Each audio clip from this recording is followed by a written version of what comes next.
Yo, SojuTalk Nation! On this week's episode, we'll be covering Fuego releases from Hot Issue, On and Off, and ITZY. We'll also be cooking up some spicy news coverage and discussing Kingdom EP5 and State of the Nation. So prepare your body, turn up the volume because we coming in hot. Hit me with that intro!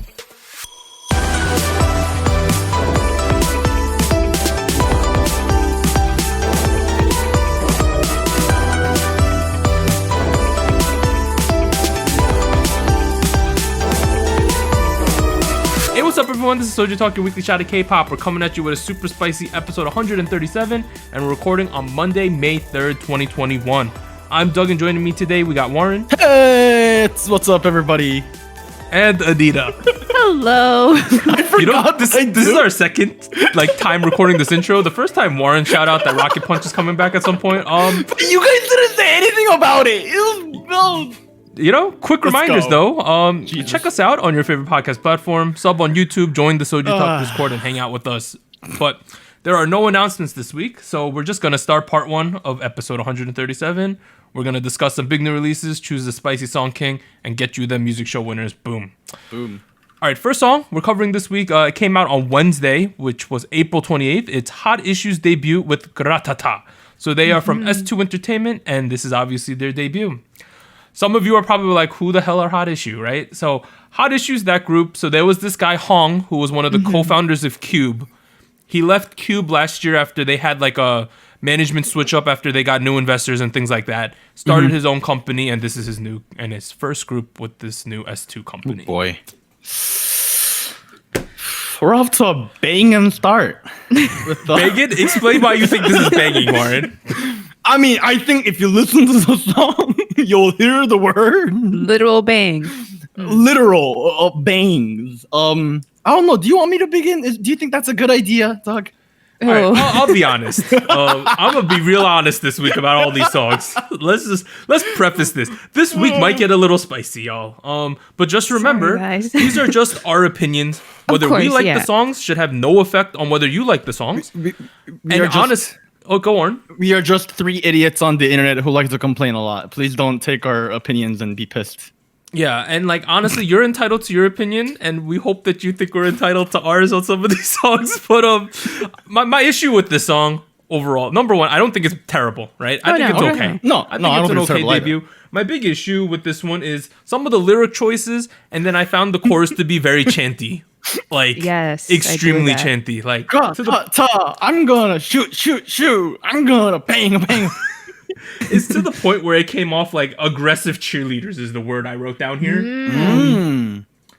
I don't know how I feel about that. I think the problem with that for me is I had a very difficult time gauging their relative skill level when it's a chanty song, especially for a debut. Because it's high energy chanting.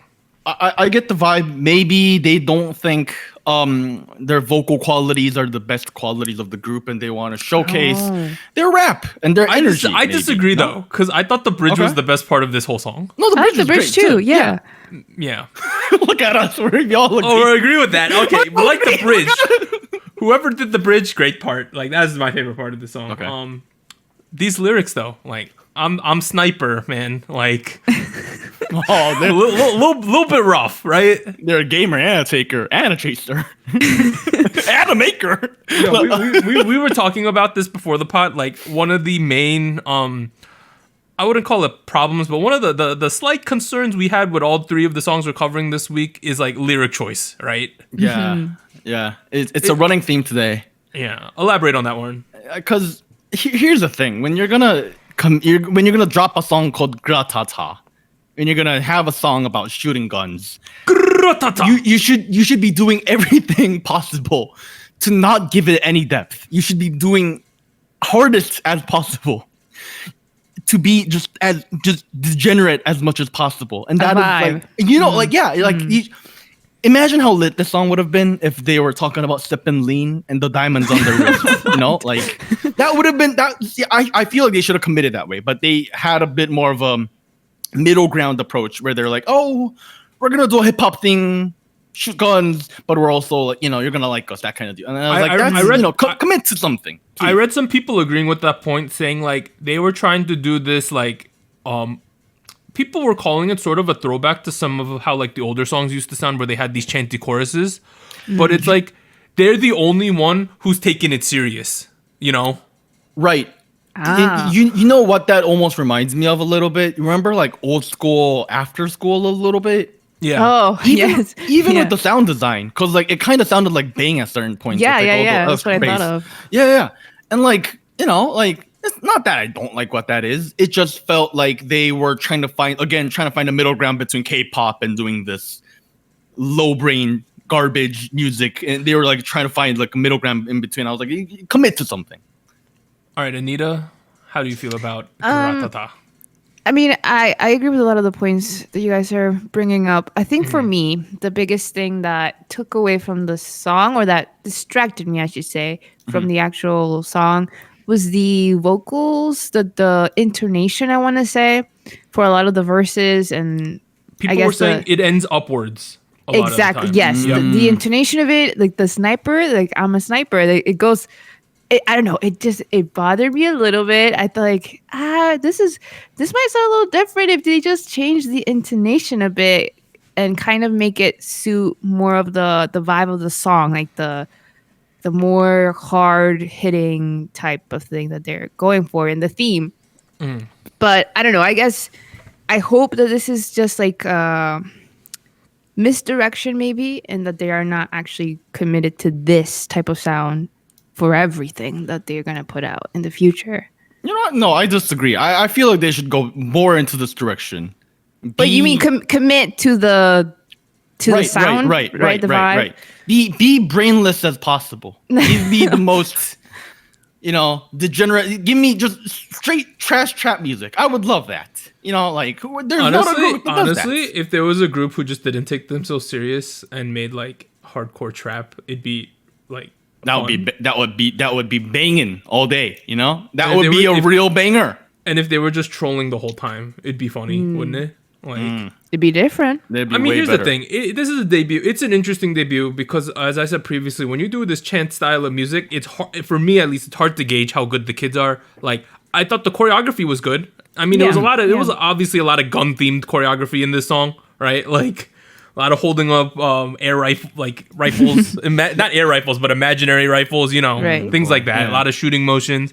It is what it is. I think that they're good, but like for me, when I'm doing a debut, if I was running a company, right? If we're doing a group debut, number one, we got to set our theme, right? They chose this theme, but number two, after we set our theme, I'm like, we need to show off how good our kids are relative to the other people, right? Because K-pop's a game where you want to show us like what's unique about your group. Why should I like your group in the sea of all these other groups? I just feel like with this type of song, it's hard for me to say because anyone can kind of chant that like a hyped up way, Well, I actually kind of disagree with that a little bit because like I do agree with the idea that people should be talented, and if they are, we should showcase how talented they are. But on the other hand, if I'm debuting a group, I think the first thing I would want to do is make a very catchy song. True. I think this is very catchy. Like it's a complete earworm. I have memorized the chorus. Okay. All right. Let me like take a couple steps backwards. Okay. I do find the song to be extremely catchy. Like, yeah. There's another song this week that I find to be extremely catchy, but we'll talk about that one later. Yes. Okay, so you say you're more harping on like it should be catchy, which they accomplish here, right? Right. So as a debut, I think it's doing a decent job. That's where at the end of the day, even though I have made all these criticisms, I'm having a good time. And I'm not. I agree. For me, like if I had to describe it, it's like it's not the best song, but I do find it catchy, right? Yeah. So yeah. All right. Do we have anything else to say about Gratata? Going once, going twice, sold. All right, second song this week is On and Off's Ugly Dance, which is a repackage of their last album, I believe. So they're from WM, debut 2017. Last three songs were Beautiful, Beautiful, Sukhumvit Swimming, and New World with Zero Music Show Wins. So clearly this is a song that's sort of in the same realm as their last one, Beautiful, Beautiful, right? It's the same style of song. I would say that this one, Ugly Dance, has a little bit more hip-hop influence thrown in than the last one. So Additionally, music video. We threw the budget out for Beautiful Beautiful. This one's more of there's a lot. It's like there's a lot more choreo and a lot more box shots in this one. A lot more performance aspect, which I actually enjoy because one of my biggest criticisms of Beautiful Beautiful was that there was only like one group dance shot, right? This song, on the other hand, is almost all group dance shots. Even the robots were in dance shots in this one, right? That being said, this is my favorite song of the week. I'm gonna already spoil that. Oh wow! Very fast. For some reason, with me, like I really like almost all of On and Off stuff. Like, Wow. Like even New World, which was from Road to Kingdom, that was like my favorite song from that entire show.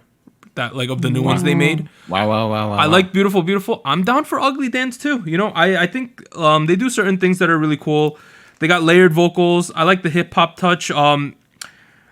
Sort of that like it's an anthem-y song, I would say, especially in the chorus. What was I gonna say? Oh, I like the talk rap section with Wyatt throughout the song. Is he the guy with the very deep thick voice? Yeah. Okay. That was a smart decision in my opinion. I really liked his part. That's a cool change up. And normally I am not a fan of like the talk rap thing, but like it really worked in this one for me. I don't know. All right. His tone wasn't difficult to listen to. It sounded very natural and it came off really well, I think. It was like slick. I was like, all right, you're doing that. I like this. How about you, Warren? I think in general I liked it too. There wasn't that much that I was like annoyed by or anything. In fact, I think it flowed very well. It had it began with a sample of the previous title track. Right. Correct. Yeah. Correct. I had to double check because I thought I was listening to the wrong song. It began with that, and then like slowly they slowed down, and then like they went into the song, and I think that was pretty cool. That was, you know, like a nice touch, you know, like a little cherry on top of the cake. What and I agree with you on the music video. I'm not usually the type that enjoys choreography. But at the same time here, I think it was really cool. And I think parts of it was because the choreo was, to me at least, I thought it was very cool. And then the filmography, the videography choices with like the transitions, I think that worked out. Yes, that was cool. One thing that did bug me, however, on the note of on today's theme of lyrics. All right, let's talk about what if you are writing lyrics. If you are writing lyrics for your mixtape, or if you're a K-pop writer, I don't know, whatever. If you're a poet, never write about how different you are. Never write about how much you break cliches and don't follow the trend, because that is honestly the most cliche thing to do. Aren't you Dala Dala though? Just saying. I didn't like it when they did it. I'm not gonna like it when they do it. I think at the end of the day, it's honestly just one of those things that's like a trope that's been overused, and that's like a big portion of the song. And I think I was kind of annoyed by it, to be honest. But at the end of the day, am I having fun? Yeah, I'm having fun. I like the lyric, "What's up, bro? What's up, sis?" For some reason, I really like that lyric. Like, really? Like, I really don't. You know, I was down for that. Anita, explain why you don't like "What's up, bro? What's up, sis?" Because she actually has sisters. That's why. No, not that. I think for me, I think this will also transition into our next song. But for me, sometimes I prefer. This is my personal preference is when the verses or the chorus, they rhyme. I like rhymes, you know, coupling or something. I don't know, slant rhyme, something. What? Everyone loves rhymes. Yeah, I think it flows a little better. It sounds nicer to the ear. I found that, yeah, somewhere in this song, I just feel like they said some lines, and the ones that I could catch more clearly, I was like, this doesn't rhyme very well. And it's not like a super interesting line, like "What's up, bro? What's up, sis?" So like, the whole thing with like kind of words that sound but the problem, that's also a running theme with the three songs we have today, because all of them feature rap verses with words that don't rhyme but act like they do. And fair. That is very fair. You just said that word like it rhymed, and it definitely didn't. I don't know what you're doing. But yeah, going back to you, Anita. Yeah, but I mean, other than that, I feel like I thought the dance was really fun. I thought I liked that they went for this more performance focus, and then they added the transitioning just to spice it up a bit. I think that was really cool. I feel like On and Off has a really nice usage of like interesting melodies. And I think in the bridge, I want to say they do this layering in the instrumentals and in the vocals. Anita, and that was really pretty. Down. There was piano came in at certain points. Yes, there was a piano. thing that sounded like a harp at a certain point. Yeah, in the this bridge. song.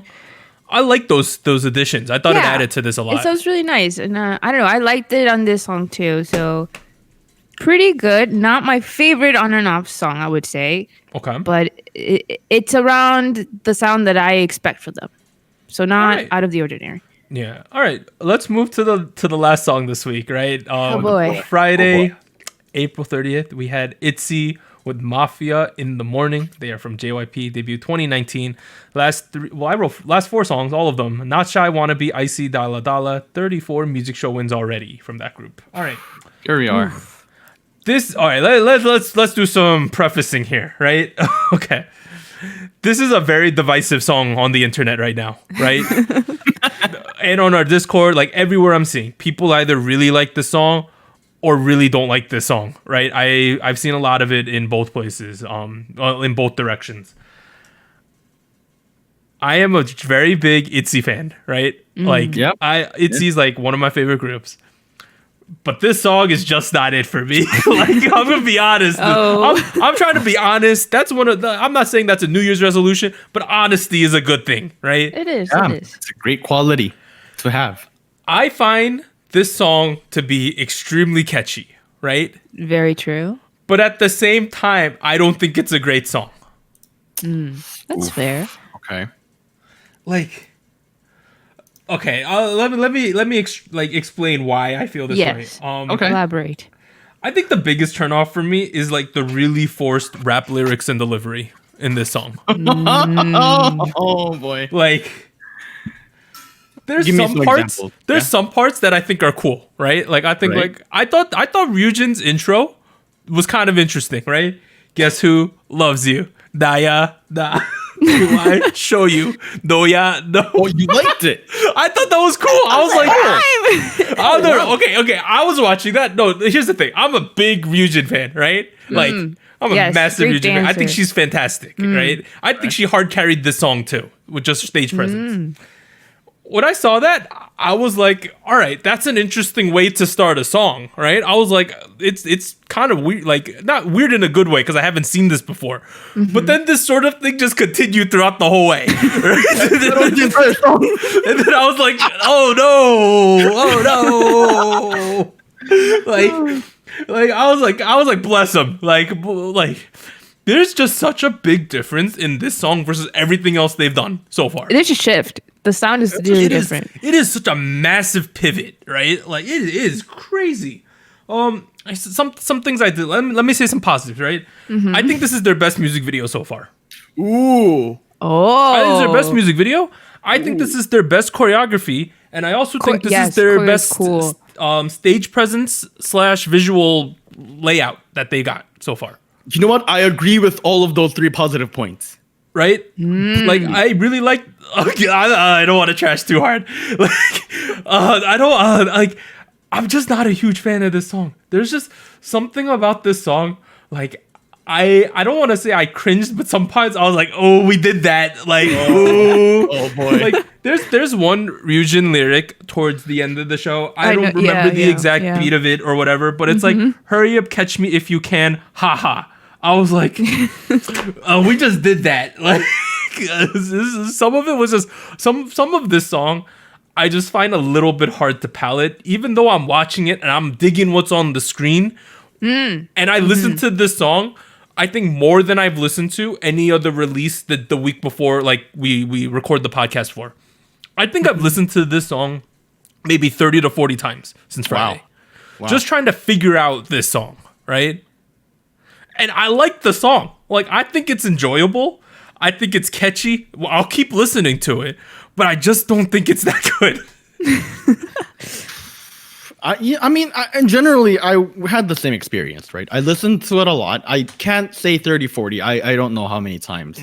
But I did have it on loop for quite a bit, trying to figure out where I don't like it.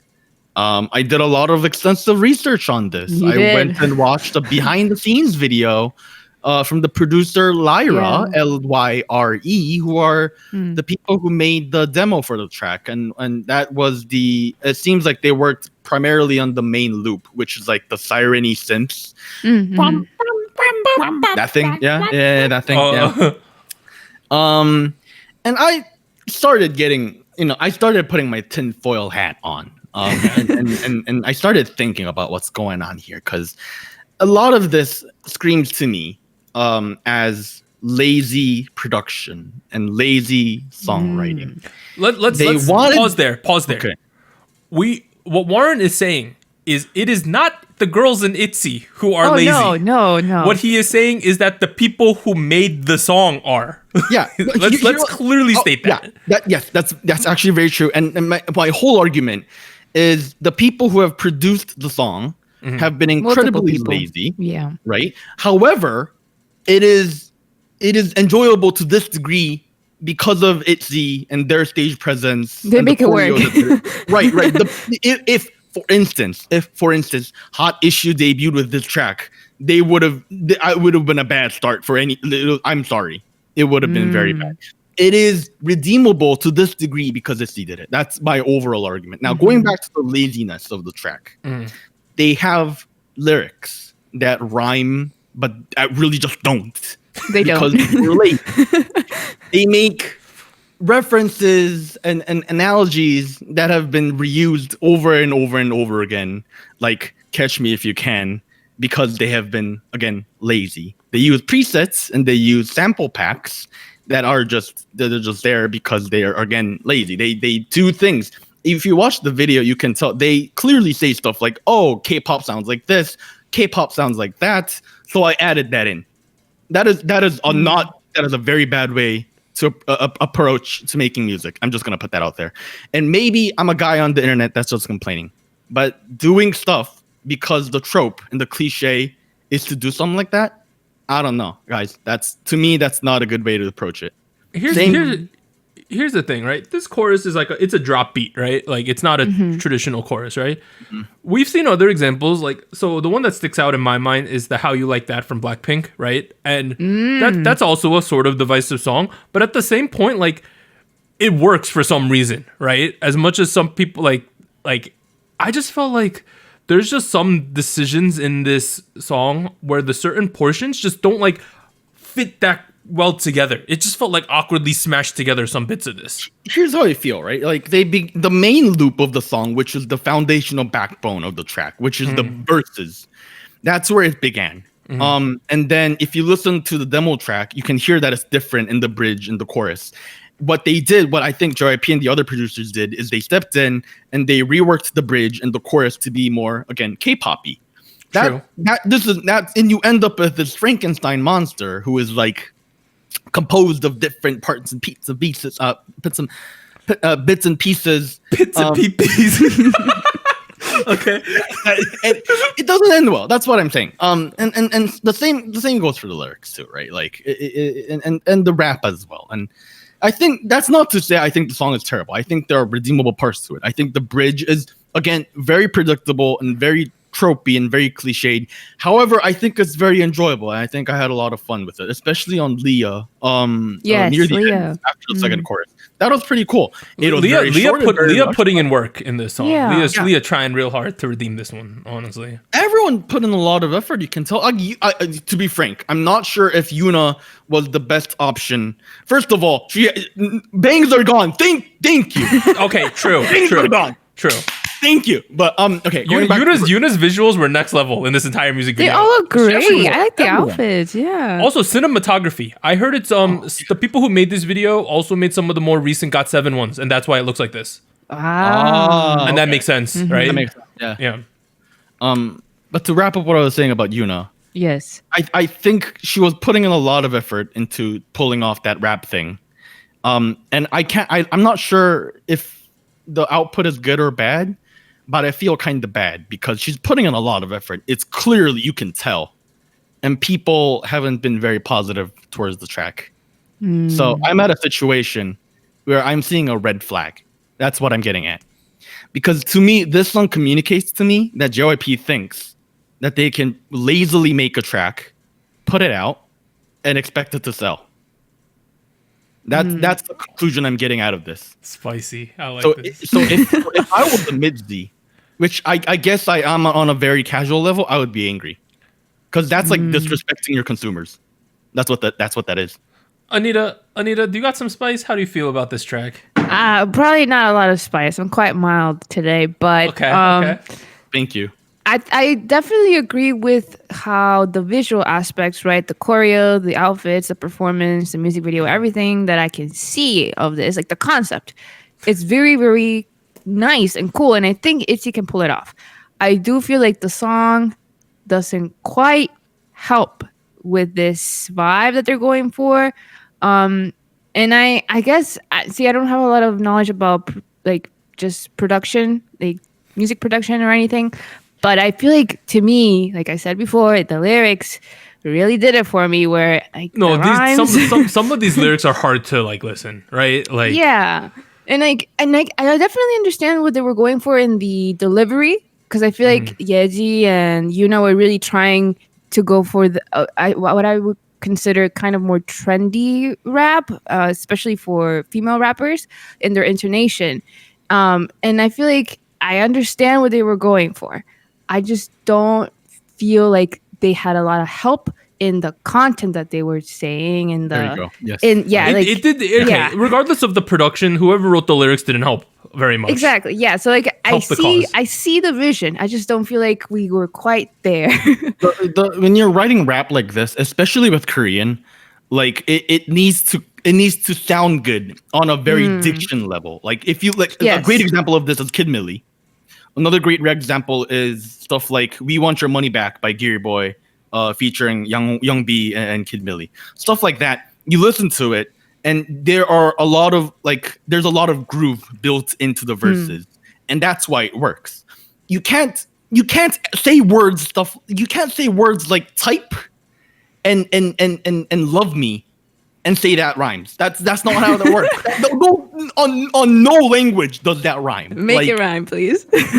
It doesn't. It's not a lot of effort to make lyrics that rhyme. I think the problem with the lyric choice is that sometimes they say one line, right? Right. And then there's a line that comes after, and then you listen to both those lines, and you're like, it just happened. Like, you know, like normally when there's like I'm not saying rap verses are bad. Like I like sometimes rap verses are fine. But there's a certain point where I feel so disjointed between the lines that I'm getting a little confused, right? Yeah. I think that's a major thing that happened to me. Like I'm listening to these individual lines, and when the sum of these lines should be something that feels cohesive. Like we're just if the whole verse is gonna be a rap verse, by the end of the verse, I should be like, oh, that person put in some work here. It made sense. Right. We got through that. It's just awkward wording. Like I don't know, and it's like the kids in ITZY clearly are like top tier percentile they're good so at K-pop. Yeah. They're all amazing kids. Right. It's just like honestly, what Warren's saying, like they give them this song, I feel bad because like when we think of the run of Dala Dala, Icy, Wanna Be Not Shy, regardless of how much you like these songs, they have been a critical like mass success so far, right? And they will have success on this song just because the fandom has already been built out by now. Yeah. But at the same time, in my mind, as someone who we're more looking at the big picture of K-pop and their trajectory and things like that, this just feels really strange relative to everything else we've seen. Now, I'm not trying to say that pivoting is bad, because pivoting is good. Changing things up is great. But like, what we expect from an ITZY pivot and what we got from the ITZY pivot is two totally different things right now. Yeah. Pivots are great, but you need to put effort into doing them. You put effort into doing it with fancy. What are you doing, Mr. Park? Great pivot right there. It just feels weird because like people on the internet are mad at JYP. I've seen they're flooding the Instagram page. Right? Yeah, actually, don't do that. Yeah, don't go to his Instagram page. Don't do that. Just like, and it's one of those things where like I sometimes go and read like, so the best place to just look up small comments on songs, like YouTube is kind of biased towards the good comments, let's be fair, on all songs. Yeah. Reddit generally, if you scroll a bit, you could find some more critical comments. I'm not saying Reddit's a great source either, right? But at the same time, like a lot of the comments are kind of lukewarm. Like we do like cherry picking parts, right? Which is like, I guess the thing I'm trying to say is like, I'm kind of disappointed. Like I wanted something good because I like me some ITZY, and it just left me. And here's the thing. I'm still gonna listen to the song a whole bunch, right? Oh yeah. But I'm not listening to it because I think it's a great song. I'm listening to it because I find it catchy, right? And I think those are two. I'm like the mafia. Yeah. I think those are two things that are a little bit different, if we're being honest. I would hope JYP takes the fair criticisms and ignores the hateful the overly hateful comments, and uses this as a turning point, because I've seen him. I think there are definitely several ways to fix the track in terms of like production and the rap and whatnot. Like like one thing I noticed they did with track 5 on the same EP is that Mad Clown, also known as Mommy Soul nowadays, wrote the lyrics. Do that. Have a rapper write your lyrics. Just have Penomako write a lyric. People were saying have 3RACHA just write the lyrics. Do that. That's what I heard people say. I think that would be a very. Here's the thing. It's great to be involved in every part of the process, but it also is great to be letting go of certain parts that you're not confident with, and putting that responsibility on people you can trust. 3RACHA, I trust 3RACHA. I would trust 3RACHA if I was here at Park, and so I think that would be a great idea. I know Penomako does a lot of these things, Yes. like, come on, like, production wise, there are several ways to fix the track as well. Like, here's the thing, I like the concept thing though, because I like the game Mafia. Yes. Like that's like the cool. three of us back at college, we played so much Mafia, which is like fun. It's a deduction game, or it's sort of like that werewolf game. I think a lot of people know what either of those two are. So it's an interesting concept. Is that why they're like, I'm a fox? Oh yeah, they make that line too. Might be. Who knows? I think we talked about this one enough, but. And just remember, y'all, like, it's just our opinions. If you love the song, that's great. Like, that's on you, right? Oh, yeah. You support your decision to like the song, and in return, we hope that you support our decision not to think this is not the best song ever. But hello, angry TikTok comments. Other big releases this weekend include BB's Bad, Sad, and Mad. It's the music video is only a minute 30 seconds. Kind of interesting there. G-Idle released Last Dance via Universe, so it's not a main track, but it's one through Universe. Narazo released Vegetable. It's another troll song from them. Highlight released Not the End. John Park released Daydreamer. Yo, John Park, where's he been at? And then Yesung released Beautiful Night. We're now at Spice King. Basically, we have a running 3-place chart that we do every week. If you get number 1 on a certain week, you become the Spice King. So last week, on episode 137, Stacey's ASAP picked up their second crown, and that has some meaning this week, right? Because if you get Spice King 3 times in a row, you enter the Hall of Spice, and you join BTS's Dynamite, Twice's I Can't Stop Me, the song that Warren doesn't think belongs here, Dreamcatcher's Odd Eye, and then IU's Lilac. Second place last week was in Hypen's Drunk Dazed. Third place was a tie between Day6's You Make Me and P1 Harmony Scared. And of course, the new candidates this week are the songs we covered. So Hot Issues, Gratata, On and Off's Ugly Dance, and ITZY's Mafia in the Morning. I got a chart. Go for it. Kind of have a chart. First place, I Yes, want to Dan. give it to in Hypen's Drunk Dazed. I listened to it way more this week. I think it's great.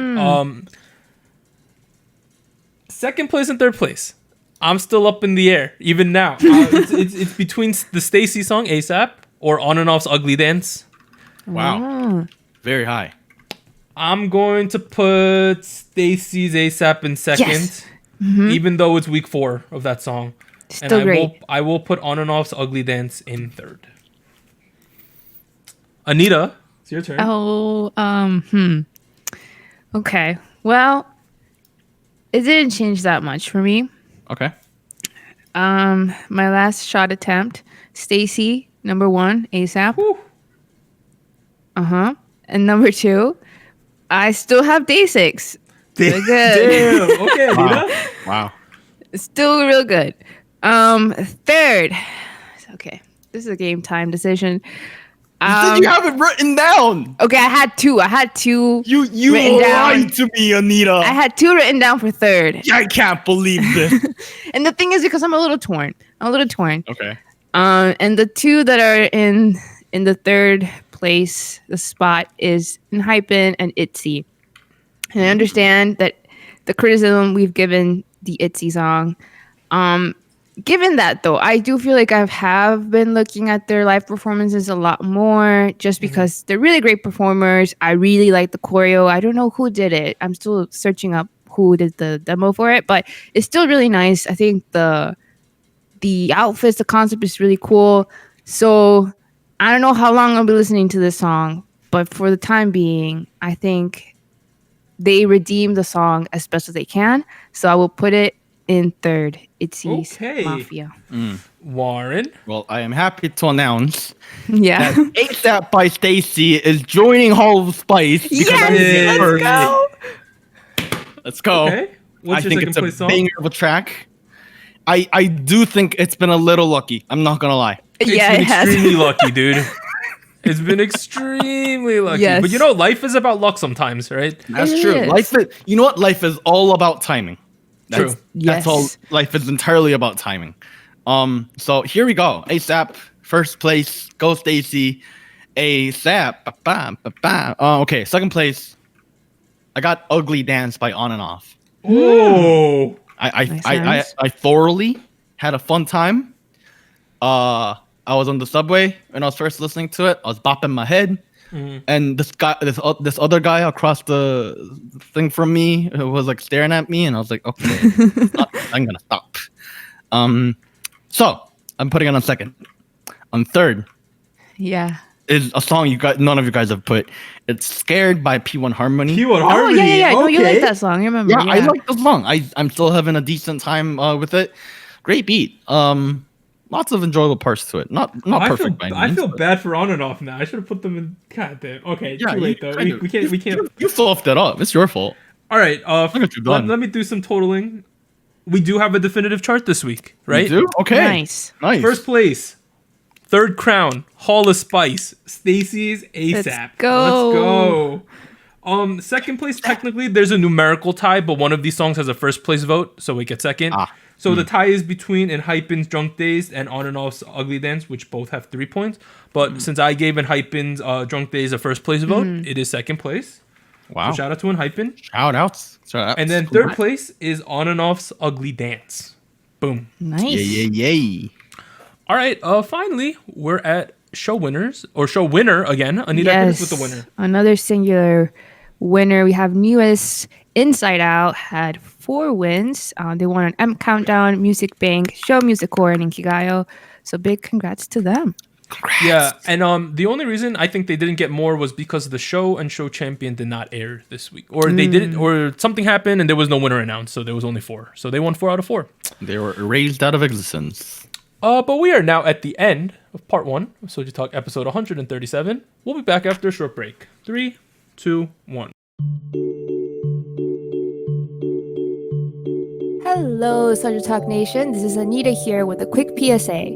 If you would like to support SojuTalk Kpop Podcast, please like, subscribe, or follow us on whatever platform you're using, and consider joining our Patreon at patreon.com/SojuTalk or donating to us at paypal.me/SojuTalk. On behalf of the crew and myself, thank you. Now back to our regularly scheduled episode. You know, we back at it again. Part 2 of SojuTalk episode 137. We're going to talk about some K-pop news and events and then give you the State of the Nation where we talk about Kingdom as well. All right, news and events from last week. This is probably the biggest one that happened. Despite initial talks of contract extensions, ITZY officially disbanded on April 29th. The group debuted in October of 2018 and released 5 Korean and 3 Japanese title tracks, including La Vie en Rose, Violetta, Fiesta, Secret Story of the Swan, Panorama, Tsukito Iwasatai, Buenos Aires, and Vampire. Kinda sad. Resident was one here. I had mentally prepared myself for this for a while now. Yeah. Like, it happened. It is what it is. From a business perspective, you know, like, I get it, right? Like, some of these companies really want their kids back, like Starship. I get it. You want you want to make a group with Wonyoung and Yujin at some point. That doesn't mean though we can't be sad about it. I'm kind of sad. Number one, I like the kids in the group. We've seen their journey from Produce 48. We saw the whole vote rigging scandal that affected them, and it kind of stole probably another comeback from us. We also saw our meteoric rise afterwards, where arguably ITZY was like second or third biggest girl group for last year, right? Yeah. It sucks because obviously, in an ideal world, we would be a permanent group and keep going. But on a business sense and how things work in the world of K-pop, I get it, right? I've come to terms with that. I mean, at the end of the day, I feel like they had a good run. Fantastic run. Yeah. I mean, I don't know. I'm not a Wiz one, so I can't really say. But like, I feel like, sure, I have harped on some of their songs. Fiesta. I know. But at the same time, if you look at their entire catalog, it's pretty good. They've had a tremendous amount of success. 26 music show wins is what. That's a lot, and like I think they're leaving behind one of the legacies they're leaving behind is that they have, I think, become evidence that a girl group can also be successful by following a fandom focused model instead of going after a general public focused model. I think ITZY was the first group to prove that, and I think that was kind of revolutionary. That being said, yes, they made Vampire. Yes, they put out Buenos Aires. But hey, at the end of the day, I think it is a little sad. I'm not gonna lie, it is. But I know you got some thoughts about ITZY. I think for me, ITZY, of course, you can't quite take away the news and the scandal that happened from the Produce series, right? Mm-hmm. But I feel like there's still like a really great example of just how successful these groups were and how they even get more successful each season. Like if you remember from IOI and moving on, like the success these groups had, I feel like it just keeps getting bigger. So I'm really glad that they were still able to do promotions even after the scandal came out, and like they didn't end prematurely because they had like, some really great songs even afterwards. It sucks. The combination of the scandal into pandemic really sucked it up. Yeah, exactly. Yeah. Like if we think about it, when I saw them at KCON, it's the only time they performed in North America. Yeah. Oh no, they did KCON LA too, I believe. But like, when I saw them and in KCON New York, it was because Everglow dropped out. We got a ridiculous amount of songs. You remember? Like they did like 6 songs or something. Like we saw like everything. They did Rumor when I saw them, right? Wow. So they performed in North America twice, but like how we were hoping they would eventually, like I was hoping they'd come to the US and do some other things, maybe another KCON. We lost all that obviously because of pandemic. It just kind of sucks because the situations that happened with them kind of hindered them from doing bigger things, right? I think that's a little bit of a shame there. In terms of some of the follow-up news, Sakura, Nako, and Hitomi reportedly returned to Japan on the 28th. So that there was airport photos and things like that. Joyuri will be moving to another label in CJ E&M, and this is more just in regards to last week's news that Stone Music is closing, which she was a part of. So she's probably just being moved somewhere else in there. I wish the best for all the kids. I think some kids are in way more advantageous situations than other. Like Yujin and Wonyoung and Starship is clearly a better like look than someone like Minju and Haewon in sort of like they're kind of the most popular person in their small companies. We'll have to see what happens. As with all of these groups, once they disband, kids have relative levels of success versus each other. It's not equal. Some kids are going to end up with better careers. I hope everyone does well. I think it's been fun. I remember back in the day, I called them iZone for an entire episode once. Yeah. We had a lot of fun. I think this group kind of coincides with when we started the podcast. Yeah, it does. Yeah. Remember when you started off? We used to do like Produced 48 coverage. Yeah. That was the whole thing. Yeah, that was a whole thing. Good times. Kind of sad though, because like we could have got like more songs. Are you burying the hatchet with the Fiesta Bros or no? Or Fiesta was a good song. Wow. Let's just leave it there. All right. I'm proud of you for your maturity, Warren. I am proud of you. Let's move to the next one. On May 3rd, today, Twice officially announced that they will be making their highly anticipated return with their 10th mini album, Taste of Love. The group also revealed 2 release dates for the upcoming comeback, June 9th and June 11th. I don't know what that means, but pre-orders for Taste of Love will begin on May 10th. Hey, wow. Twice comeback. Massive deal. Clearly, right? Probably the biggest girl group. Well, that's debatable now. One of the biggest girl groups. One of the biggest girl groups. That's debatable with Blackpink's 2020 for sure. You know, on top of Twice, everyone and their mom also confirmed that they're coming back, right? Wow. The one that's written first here, Rocket Punch, May 17th. Is that a thing? Yep. Let's go. Ring ring. They're going to be directly competing with another one of Warren's favorite group, From Is 9, May 17th, same day. Cool people too. The following day, Taemin on the 18th, May 18th. We got that Tri B group, May 18th. Gongwon Sonyeon, May 20th. We like them. I like them too, yeah. Everglow, May 24th. I like them too. Everglow. TXT, May 31st. I like some TXT. June 1st, we have Monsta X. There was news, so Shonyu will not be participating in this comeback due to eye issues. It's crazy that they're announcing this almost a month ahead, so it must be pretty serious. Oh man. Reportedly, he had surgery in July of 2020 for retinal detachment. That sounds horrific. Oh my god. And he's had like eye problems since then, so he's going to take some time off. Other ones, Ghost 9 in June, and then Cards BM is going to make a solo debut sometime in the future. Wow. All right. Rocket Punch, Warren. Hello there. It is me. How excited are you for that? I am incredibly excited to announce that Ring Ring is dropping on May 17th. I hope it's a good song. I hope it's not Bouncy 2.0. In hindsight, not sure if I liked Juicy or not. Juice. Bim Bam Boom was all right. I liked Bim Bam Boom. Give me I more. like Bim Bam Boom. Bim Bam Boom's good. You know, it's been a while. It's been definitely been a while. It's been about 8 months, I think.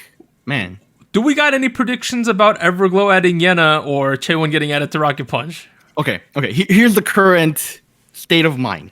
Mm-hmm. If you go look at the teaser image, there's the member names on top, and it has all 6 Rocket Punch member names. Jury, I almost said Chaewon's name. The thing is, Chaewon's name's not there. It's not. We don't know. Her name is not there.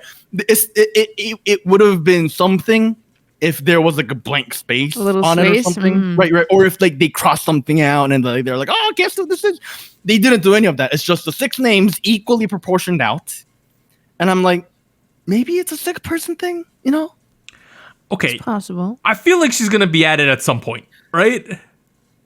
I think at this point it's... I don't know, man. I don't know. Anything could happen. Anything could happen, you know? Yeah, I'm keeping my doors open. I'm not closing any of my doors. I like my doors open. Would you welcome the Radish Fairy?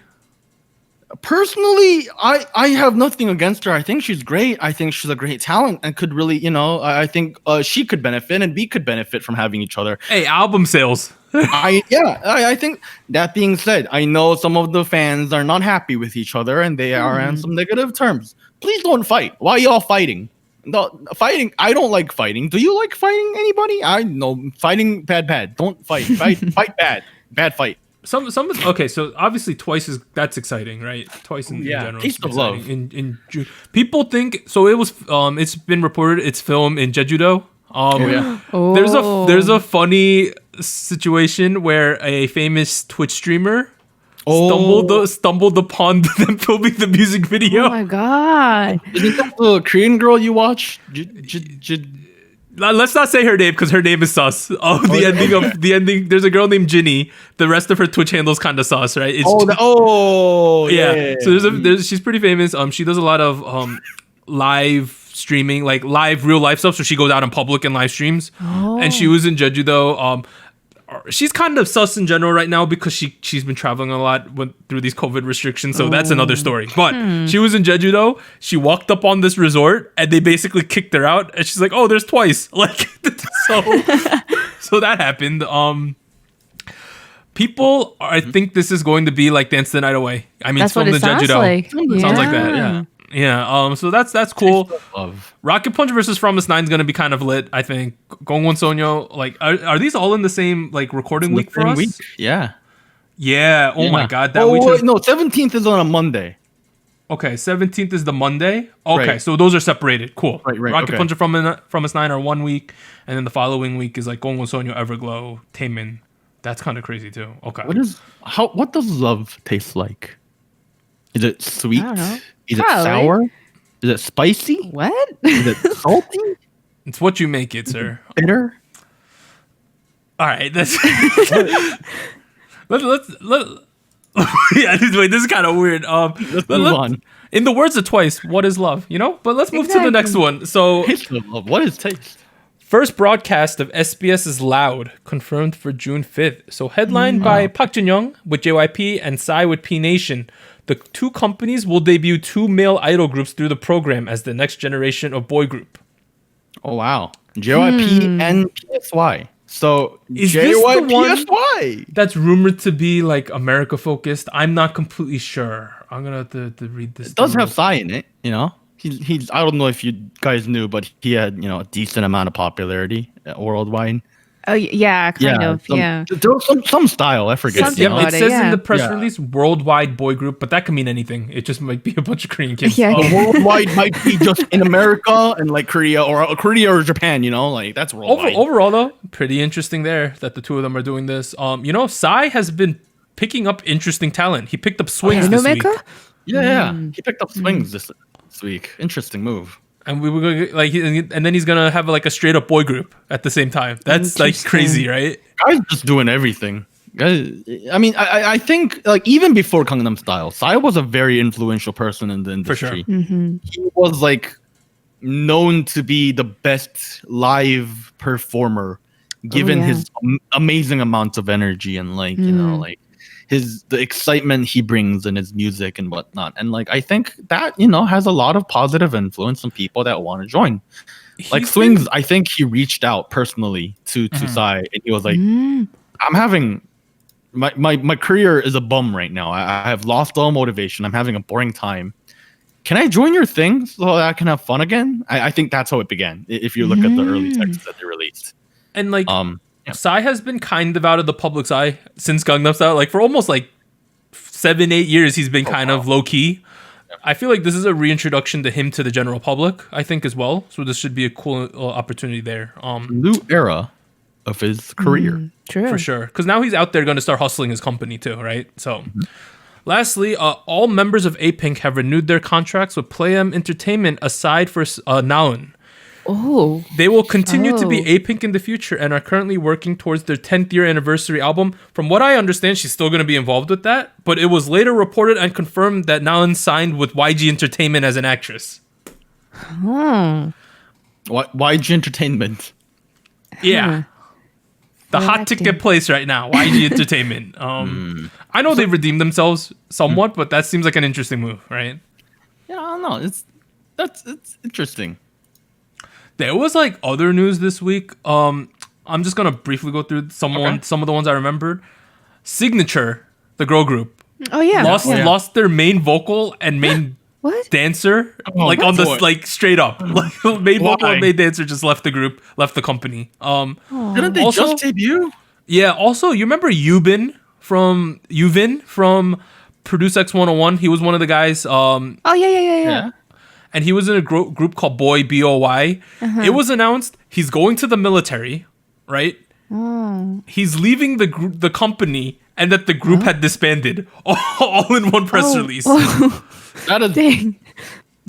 I was like, all right, you just doing that, right? why Like, in one press release. in one press release, it had three negative things, and My their goodness. fans were like, "What the f?" Like, so that happened there. But yeah, Signature lost their main vocal and their main dancer, like in the same press release. Seems like an oof to me, right? Yeah, a bit of an oof. All right. Well, I hope they do well in this. Like, I don't know what to say about that, right? Yeah, Like, it's kind of a poo-poo situation. that just doesn't seem like a good look. All right, let's talk some State of the Nation. I wanted to talk about a specific Korean variety show real quick. Ah yes. It was reported that Gwangsu's leaving Running Man.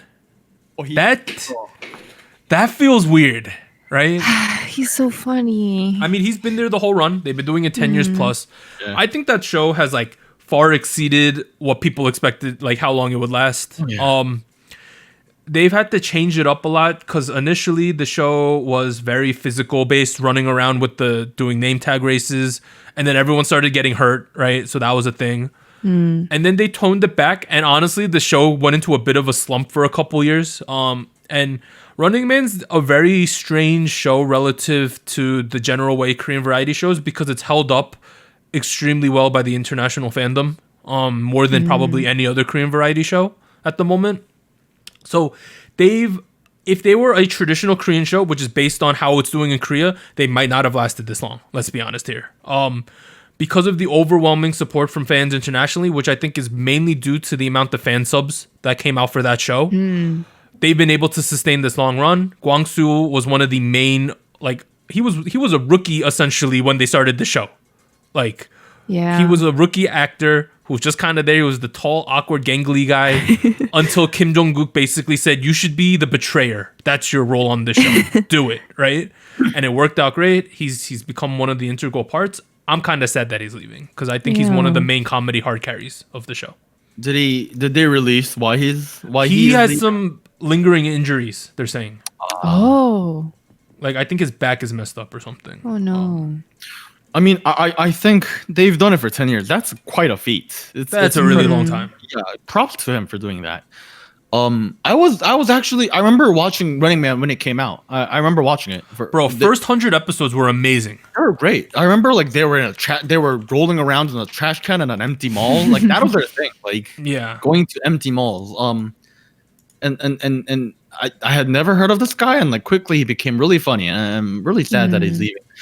At the same time, I'm kind of glad that he is leaving.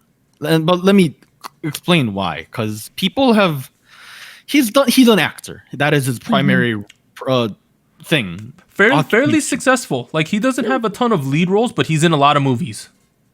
At the same time, I have seen a lot of people point out that like when he shows up on a drama or a movie, they start expecting 이광수 탈락, like the running. They expect the Running Man tropes. That they see him. And they're like, oh, that's the guy from Running Man. Now it's not a historical drama anymore. It's the historical special of Running Man episode. Like that's what it becomes. And people have started pointing that out the last couple like years or so. And for him, I feel like that's it's a positive and a negative, really. Because it's same thing with I think a lot of those people on Running Man suffer from that too. You're typecasted, right? At the end of the day. So, I mean, at the end of the day, I hope this is a great turning point in his career, and he shows off his great acting abilities, because I'm sure he's great at that too. At the same time, as a person who's generally a fan of Korean variety all around, it's kind of sad. Yeah. Kind of sad. Not gonna lie. Hey, Warren, have you been doing anything else lately? Oh, man. Speaking of variety, there's a web variety I watch. Called 출장 15야. What is the English name for that? I do not know. The English title of that is The Game Caterers. Now, you guys are probably like, what is this BS thing Warren is mentioning? Well, it's from the producers that made New Journey to the West. So the whole thing with this show is that they're doing the games that they did on Running Man, but with random guests. So at one episode they did recently they did a thing with the Vincenzo drama people. Yeah. I think he was on it. Last couple episodes were like other popular people on the internet. They're collabing with a kind of a big boy group. I don't know if you guys have heard of them. I heard of this collab. BTS, right? Yeah. I don't know if you guys have heard of them. They're like kind of the most popular boy group right now. Yeah. Wait, who's BTS? Wait, what? 방탄소년단. Who's 방탄? Yeah, they're collabing with Run BTS. I am horrible. I am so sorry. Collab though. Collab with them. They're collabing with their thing. And you know what? I'm very excited to watch this. And I if you're a fan of funny things, I suggest you watch, because it's gonna be really funny. And I'm fairly excited. And life is very exciting. Life is very exciting, guys. I feel like I'm running through a dream every day. You know, I just feel alive nowadays. That's great. Yeah. I mean, have you been making positive changes in your life? Yeah, no, it's been a lot of positive changes in my life recently. I got my vaccine. You know, my second vaccine. How's that going? I was in a bit of pain the last couple of days. And you know what? I was like, hey, now that I am in pain, I know that I am alive. That'll the whole pod crew is now second vaccinated. I know. Look at us. Now I just gotta wait 2 weeks for the vaccine effects to kick in. Yeah, like 2 weeks to a month for it to all kick in. Otherwise, what have I been doing besides that? I don't know. Let me start thinking. Someone say something while I'm thinking. Nita, what are you doing? What is your life? What is your life? I'm glad you asked. I've been watching Produce 101 Japan season 2. So they ended the group performance. I don't know what the term is. The battles that they did, where they cover the songs. We got to see the last 3 performers, which are Infinity JO1, Your Number by SHINee, and Love by King and Prince. Spoiler alert. So the winner was one of the teams of And Love, which I thought was very surprising. I did not expect that, but it did have the group with the teenagers. They were the youngest bunch of all. So I feel like, interesting. I wonder what this says about the demographic who is watching or what they want in the group. I think it'll be very interesting moving forward if those people from that group end up being really, really popular. But yeah, I think performances are pretty good. A little rough on the SHINee performances, I would say, but I kind of expected that because it's not an easy song to sing or dance. But yeah, they try to make like this storyline for the Infinity JO1 groups where they will like want like rivals of sorts. But they can't really sell it because they're so friendly. Like they were literally practicing together and like helping each other, which I think is nice. I feel like the editing is trying really hard to make some drama, but it's really hard to find it because they're all just really friendly to each other. But yeah, I'm looking forward to the next episode. They're gonna move on to the like the skill battles, like singing, dancing, and rapping. Which I think are the most interesting to me. So looking forward to that. I watched some anime. Ooh. Yeah. How much anime? Not that much this week. I've been kind of busy with things. You know, friendly reminder, watch that show Vivi. It's like really good. Other things, Warren has suggested for me to watch Gurren Lagann, so I've been watching it. I watched the first half of the show, right? The one thing that I really like what they do on that show is they play rock music during the battle sequences, and I think that really helps the show. Like fight the power. Yeah, like rock music or hip hop music comes in, and I'm like, all right, this is cool. It's a kind of older show. I think it is a little bit dated, but at the same time, it's very good. So that's that. The other show that I watched, there's a show, I mentioned it to Warren a while ago that I watched like the first episode. It's called Science Fell in Love, So I Tried to Prove It. Oh, yes. It's a really like weird, interesting show. Apparently, like here's the base premise. There's like these 2 scientists who work in this like statistics, not a statistics lab, but a sort of information lab, right? And then the girl confesses to the boy, like, I like you, right? Mm-hmm. And he's like, how do you know that you like me? So they use science to try to prove it. It's such a nerdy show. Like, they're talking about, like, heart rate beating, and they like, teach you science every single episode. It's extremely psychology, nerdy. Stuff like that. The psychology of it. They try to quantify what love is using variables. Wow. And they bring up, like, real-life theories that I've heard of before and explain them in the context of the show. That's very serious. That's informational. They also tried to like in one episode, or one of the running things throughout the show is like they want to have their first kiss, but then they try to quantify what the mood is for a perfect first kiss, like brightness and setting and like noise level, and it's all in this massive equation that they're trying to figure out. Wow. Yeah, like all this stuff. It's a super nerdy show. It's already confirmed for a season 2. So the interesting thing is, like, I think it's based on a manga, but it's already ahead of it. Like season 1 already went ahead of it, but there's gonna be a season 2, so it's gonna be way ahead of it on paper. So interesting. Maybe the manga writer just like kind of gave up and is like, all right, I'll just tell you what's gonna happen next. Make it into the anime, right?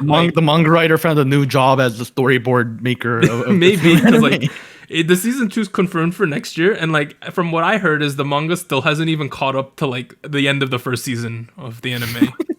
So who knows how that's going? Is season 2 confirmed for when? 2022, so next year. Oh, okay. I mean, he doesn't have that much time to catch up. I don't know what he's doing. I don't know. So other things, I've been on a diet for the last like month or so. Yes. Yeah. I'm not gonna like. I'm trying to do some self-improvement. Like if y'all don't know, I'm kind of old. So I want to that old. I want to get my life in line, you know. There has been a lot of weight loss so far. We're gonna keep up with it. Dear. So you know, we're motivated. I'm trying to make positive changes to my life in 2021. I feel like in 2020 I was kind of in a rut the entire time, like a lot of people, and I had a lot of time to existentially think about myself and what I want to do with myself and that kind of deal.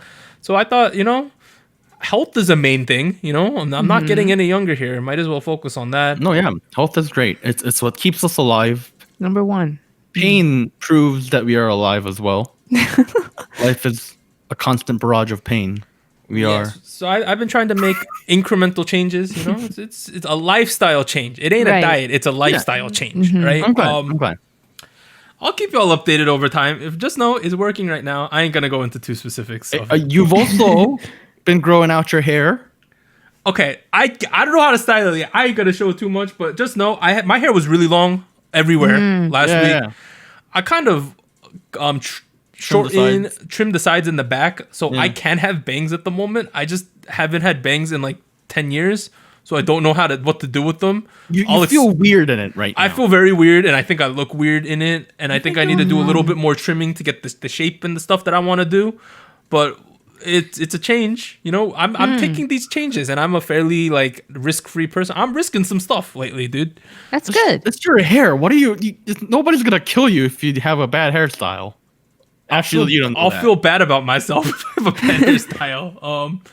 You know, we're trying new things in 2021, and then we're gonna try some funky things in 2021. Hopefully, the world situation improves. 2022, we'll go ham with everything, right? So I'm kind of looking at things this year. All right, last thing we got to talk about, Kingdom, right? Let's go.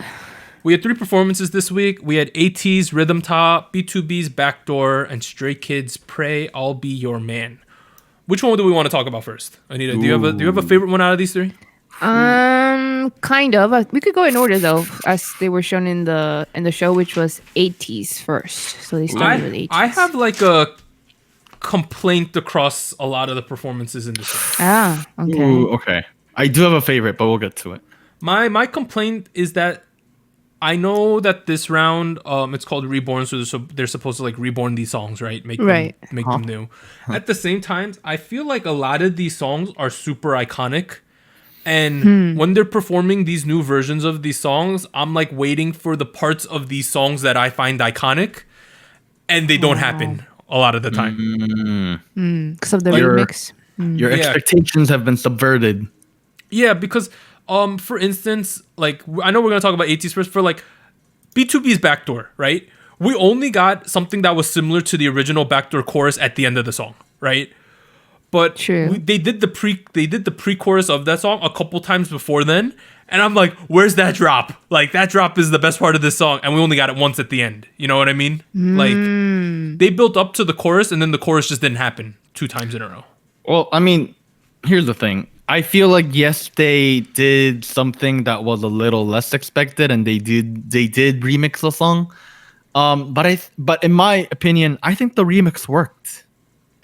No, I agree. Yeah. Should we just talk about B2B first? Yeah, let's talk about B2B. Yeah. Because I was pleasantly surprised because I was listening to this and I thought like what they did was they pulled out elements from the original track, rearranged it. True. And gave it their own little twist to it. And I think the end result is something that was very fun and very enjoyable, and both on a musical level and on a performance level. Because I think something I've been kind of harping on the last couple of weeks is like, we're not a circus, we're not stunt people. This felt much more like a performance. Sure, they were going through this backdoor thing, backstage thing. Backstage, yeah. Well, I'm thinking about my comment that I made like a minute ago. Oh, okay. It makes sense that they only did the chorus on the stage when they were finally on this quote unquote stage. Right. There was a lot of great build up towards that part. Okay, yeah, that's a better way to look at it than whatever I said. Scratch what I said. I like the chorus we got at the end. Also, everyone's probably simping for Minhyuk, right? That dude. Yes, the shirt. I didn't know he was that jacked. I didn't realize he was that jacked. Like, dude was shredded. Kind of crazy. Yes, some good.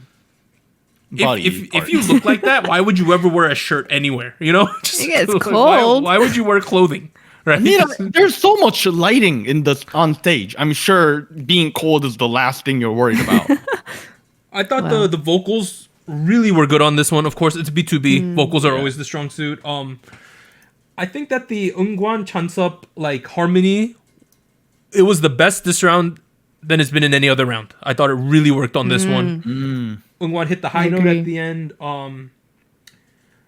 Also, I think Pinyao did a great job, and I know I've been a little bit critical of him lately, but I think he really held his own on this one. I think the song style fit his type of vibe well this time. The rock. Same thing. It was all around. They know what they do well. I think they know what they're working with, and all around you end up with a result that makes sense. Yeah. Was this your favorite out of the three, Warren? Can't you tell? Oh my yeah, goodness. no. Honestly, I think this was my favorite out of the three too. That we saw. Same. Again with criticizing it, and now here.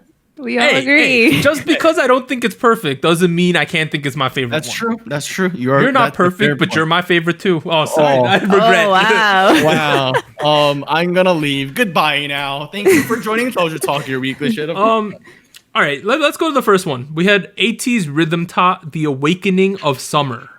So that was interesting title. Awakening of Summer. This was like a anarchy theme against an oppressive government, right? Money Heist. Yeah, the movie.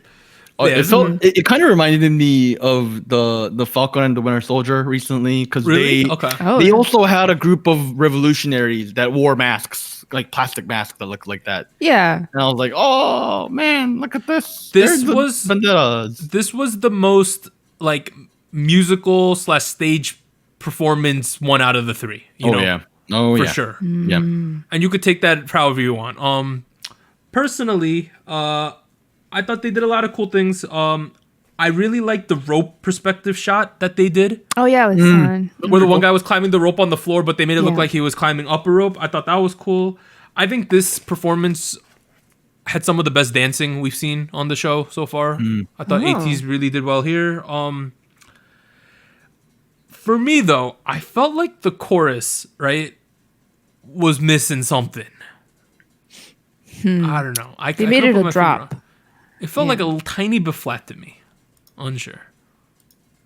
I think for me, I was going to say that for me, since this song had already been performed in the intro stages, right? And it was remixed in a way where it fit iKON very, very well. And then they remixed it here. It almost, I feel like the Inception remix and then the Rhythm Ta remix ended up sounding kind of similar. With the drop in the chorus and then maybe some of the lighting towards the end. I thought the ATEEZ performance was just overall way too dark. I couldn't see a lot of it in the dance, even though it was really good. And so, I don't know. I don't know if it was because they wanted to retain some of the Rhythm Ta, hip hop kind of vibe, where it ended up sounding not that different, in my opinion. Different from the original track? Different from the original. Well, it is different from the original track, but I almost feel like iKON could still do this. Do you know what I mean? I feel like I was asking if you mean not that different from the original track, or same, or what? I just feel like it wasn't the sound that I would associate with 80s, if that makes sense. Okay, I totally agree with you on that as well. Because I when I was first watching this, I had to double check and make sure this is 80s. Especially with that like hip hop heavy intro with the bassy that part worked out really well. But at the same time, it seemed like they were doing the same thing again, which is what you were talking about. Also, but they were also doing that with the classical music thing again. Last time around they were doing Dvorak number 9. Now they're doing Vivaldi Summer, which again pretty cool. Not sure why they did it. They also ended with the Dvorak thing again. And I apologize for not digging too deep into this, but I feel like there's like a connection between the two stages so far. Yeah. In the back scene episodes, they explained that it was supposed to be a prelude, like the before of what happened in the prequel. Wonderland. Yeah, the prequel to the Wonderland performance. Yes. Okay.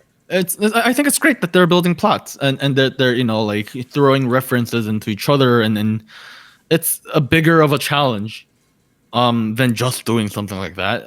So I think that's good. At the same time, it is a lot. It's a lot. It's a lot. It's a lot to digest. It's a lot to digest. How do you feel about the Hongjun like yelling speech in English thing that? Oh boy. That's like he does that in a lot of their songs. He did in the last one as well. This one, I just felt like the combination of that and then like the musical like revolution thing afterwards. Like I was like, all right, like come on guys, like not too much.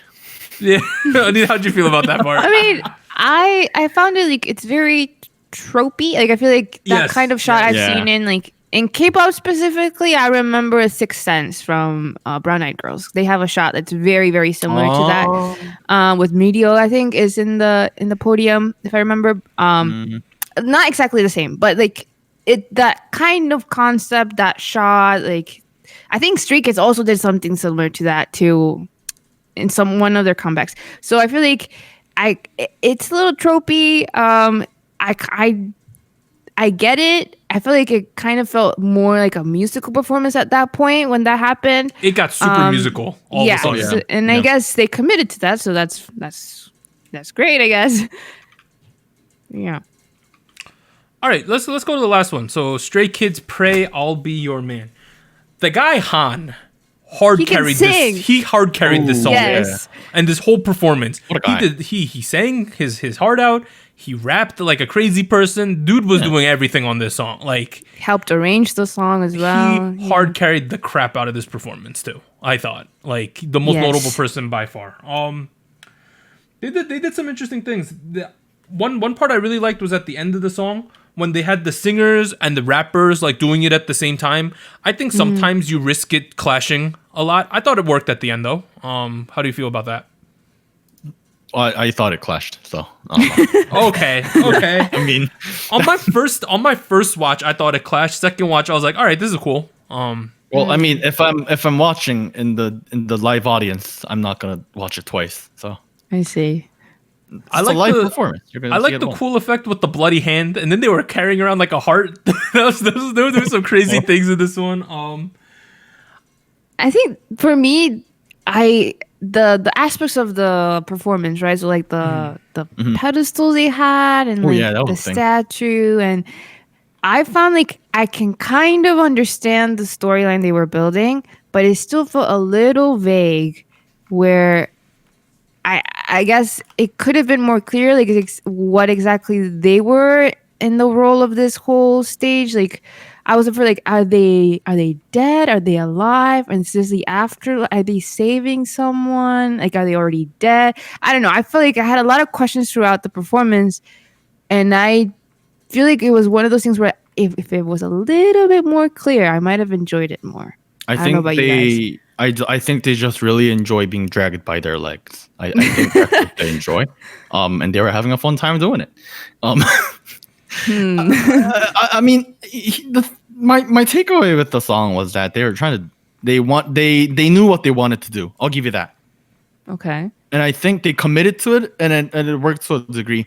But at the same time, I think they chose a song that is not fit for this, and then they went with it too far in that direction. Because the entire time I was kind of my attention was distracted by the music and how much I was not having a great time with it. It really felt like they forced a remix onto a track that didn't really, work. I see. It's performance wise, I agree with you. And in general, I thought it was really cool as well. Sure, it was a little vague, but at the same time, I guess that leaves room for interpretation. Kind of respect that. I don't know if that was their intention, but it worked out. So shout outs to them. Shout outs to Stray Kids.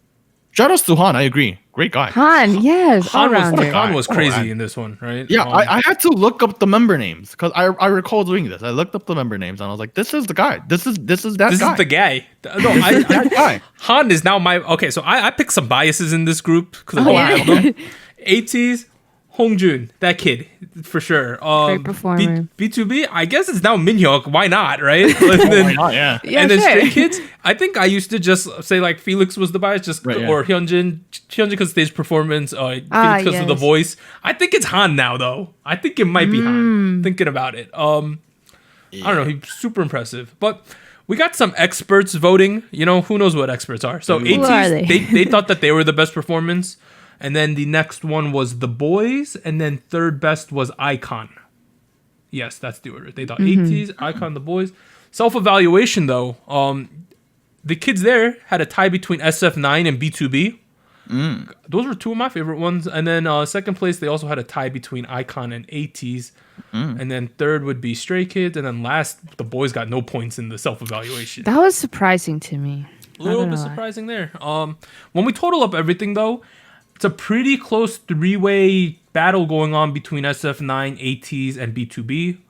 And then a little bit below them are iKON. And then further behind that is Stray Kids. And The Boys are at the bottom. That's surprising in general, right? Yeah. But, this is not my favorite round when they, remix existing songs. I don't know. I'm just not a huge fan of that in general. Kind of excited to see what happens in round 3. In terms of next week, though, on the pod, Friday, we have a song from I-DLE. And then Monday, Oh My Girl and NCT Dream. So those are two big releases there. What a lineup. But this has been SojuTalk, your weekly shot at K-pop. I'm Doug. I'd like to thank Warren and Anita for joining me this week. We'll see you guys next week, everyone.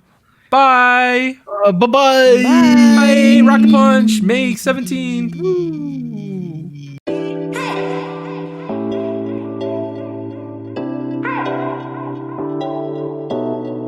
Special shoutouts to our Fiesta patrons: Based, Mina, Delmonic, Jedi, Goku Mama, Jacob, Luke Daniel, Mafia, NJ Parks, Tier.